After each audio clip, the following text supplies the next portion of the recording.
Hi Netrunners, and welcome to this new series looking at the Netrunner expansions for the new Sansan cycle. This is the first one, the Valley, and we'll be looking at cards from both Corps and Runners as each set comes out. We'll be starting with the Corps today and the Techy Corporation. First up, we have the new Techy identities. The greenhouse, the tank, and the brewery.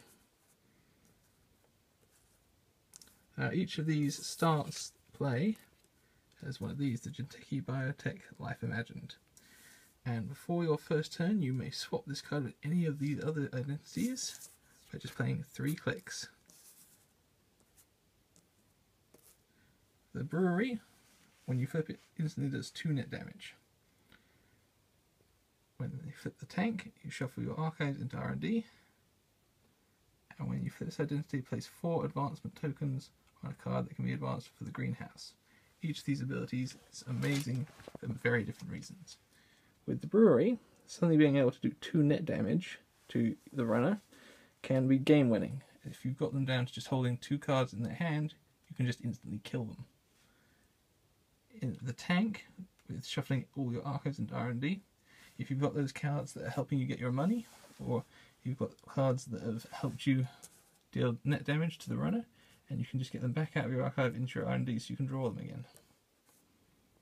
Finally, the greenhouse, suddenly being able to advance 4 advancement tokens on one of your agendas is huge, since it will allow you to go from having almost no score on an agenda to going all the way to scoring it, especially for one of the larger ones.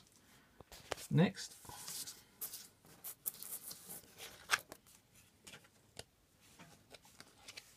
we have Techy's new agenda, genetic resequencing.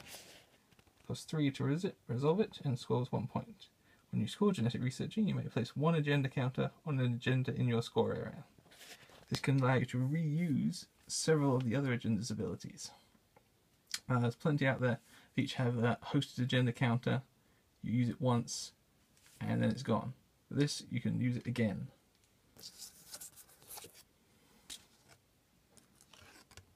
Next, Techy's new ice, the Cortex lock.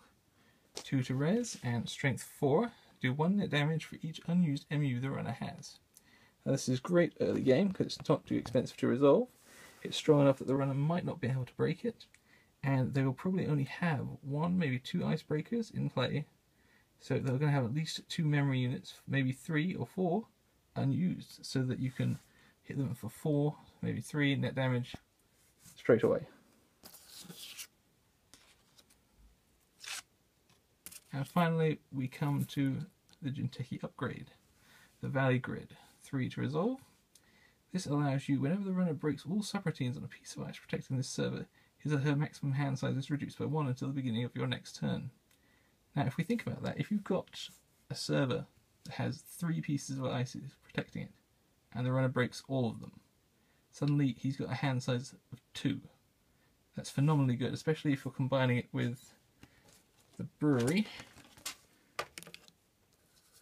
because then you could flip this and do the 2 net damage to finish him off.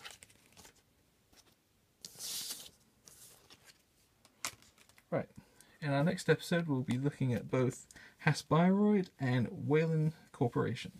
See you soon, bye.